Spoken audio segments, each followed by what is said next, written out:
Hoje eu vou falar com vocês a respeito da legítima defesa, artigo 25 do Código Penal. Bom, deixa eu me apresentar. Meu nome é Carla Jussara e no vídeo de hoje eu também vou falar a respeito do artigo 25, parágrafo único, legítima defesa funcional. Ok? Então eu vou começar com os conceitos, vou apresentar alguns requisitos importantes para que a gente possa destrinchar esse conceito e dar alguns exemplos. Vamos lá? No artigo 25, legítima defesa, fala: entende-se legítima defesa quem, usando moderadamente dos meios necessários, repele injusta agressão atual e iminente a direito seu ou de outrem. Ou seja, eu começo aqui então a destrinchar para que a gente possa esmiuçar, né, esse conceito e compreender muito bem o que significa a legítima defesa. Vamos lá? Primeiro requisito, ele fala agressão injusta, atual ou iminente. A agressão injusta, que ele fala aqui, é aquela agressão que viola a lei. Não tem motivo, não tem justificativa para que aquilo está acontecendo. Ok? A agressão atual é aquela que está acontecendo e iminente, que está em vias de acontecer. Ok, Carla. Segundo, direito próprio de terceiro. Significa dizer que eu estou praticando a legítima defesa própria, ou seja, me defendendo ou defendendo alguém. Legítima defesa de terceiro. Terceiro, utilizando os meios necessários. Esse eu acho um dos mais importantes. Utilizar os meios necessários quer dizer que vai se utilizar os meios que estão à disposição da vítima naquele momento. Mas, Carla, se o autor tem uma faca, a vítima tem que se defender com uma faca?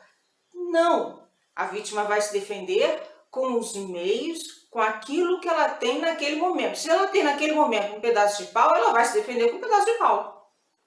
Não é obrigatório que tenha os mesmos meios, os mesmos objetos. Não é obrigatório, mas sim aquele que está à disposição da vítima. Desculpa a redundância, mas eu vou repetindo isso, ok?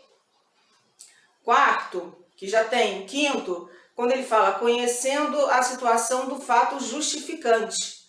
Quando ele fala conhecendo a situação do fato justificante, é a obrigação que você tem é de se defender. Se tem uma agressão que está vindo em sua direção ou alguém está lhe agredindo, você tem que se defender, ok? A agressão atual ou iminente. Agora, quando eu falo, que é a última, a utilização dos meios moderados, esse aqui, se ele não é o mais importante, ele está pareado com aquele utilizando os meios necessários. Por que eu falo isso? Quando eu falo utilizando os meios moderados, eu estou dizendo, deixando bem claro, que eu não posso agir em excesso.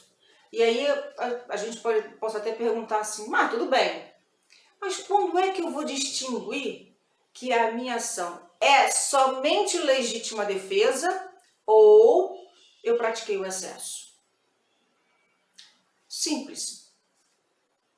Se alguém veio me agredir, eu consegui afastar a pessoa, dei um tapa no rosto e empurrei aquela pessoa, e aquela pessoa veio a cair, mas no momento que ela caiu, ela torceu o pé, ela não conseguia mais se levantar para continuar a me agredir.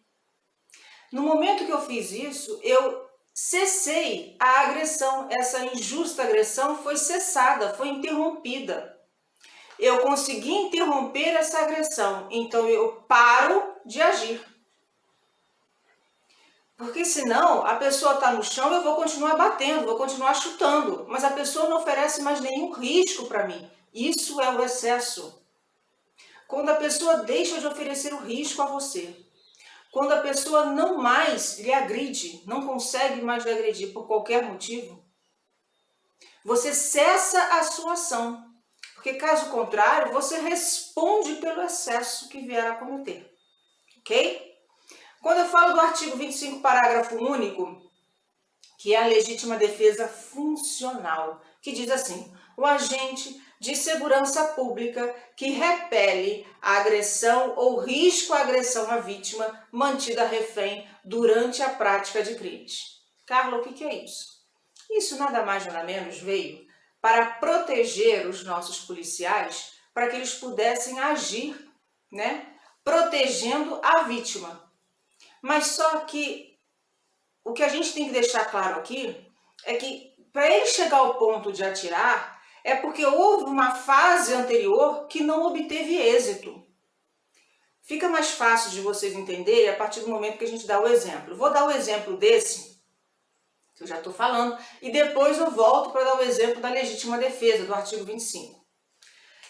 Eu não sei se vocês lembram, mas acho que foi em 2019 que ocorreu um fato em que um rapaz fez 37 vítimas de um ônibus que estava atravessando a ponte Rio-Niterói.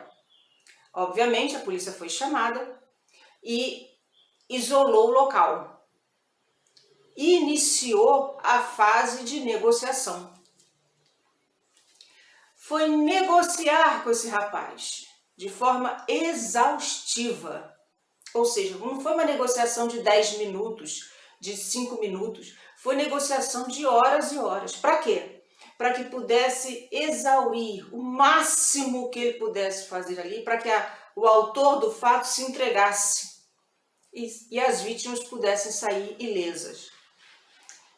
Fez isso também com o intuito de causar um cansaço nele, ele acabar desistindo. Mas a polícia não obteve êxito nessa negociação da forma como pretendia. E aí, nesse caso, o atirador que já estava posicionado recebeu autorização para alvejar o autor desta ação.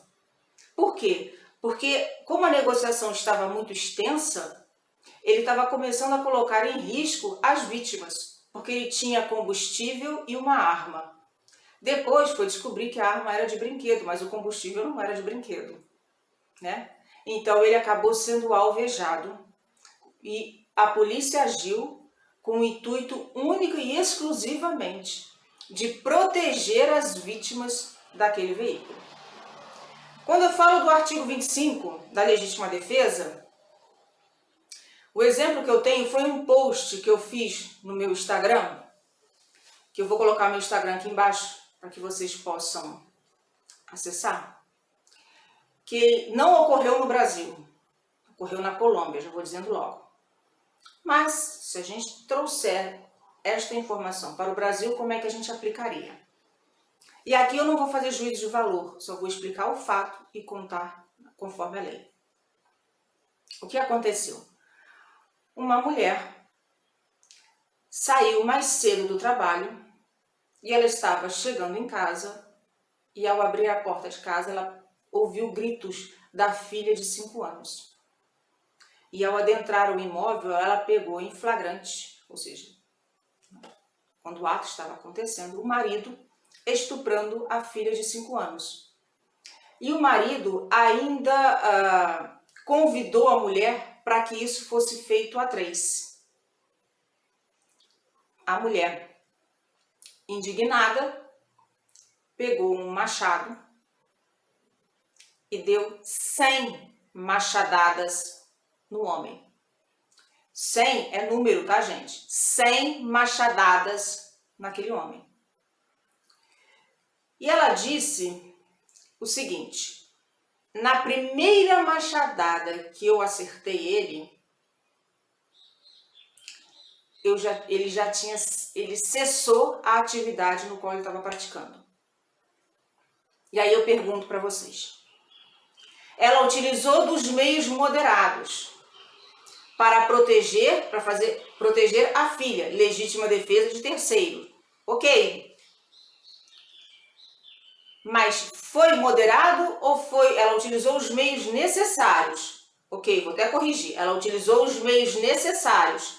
Era o machado que estava ali para ela, naquele momento, para praticar a legítima defesa de terceiro. Porém, ela utilizou os meios moderados? Essa é a pergunta que fica, que eu também não vou responder. De acordo com a explicação que eu dei, eu vou só voltar nessa explicação rapidinho, e eu disse o seguinte: utilizando os meios moderados significa dizer que uma vez que eu conseguir interromper aquela agressão, eu paro de agir também. Porque se eu continuar agindo, mesmo aquela agressão sendo interrompida e aquela pessoa não oferecendo mais risco à minha vida, eu estou praticando o excesso. E aí fica para vocês a pensarem se foi ou não foi um excesso, né? Juridicamente falando, ok? Bom, espero que o vídeo tenha esclarecido para vocês a respeito do artigo 25. Desejo para vocês uma semana maravilhosa e o link, né, aqui embaixo vai estar escrito para vocês a minha página no Instagram, no Facebook. Fiquem à vontade. Forte abraço a todos e até o próximo vídeo.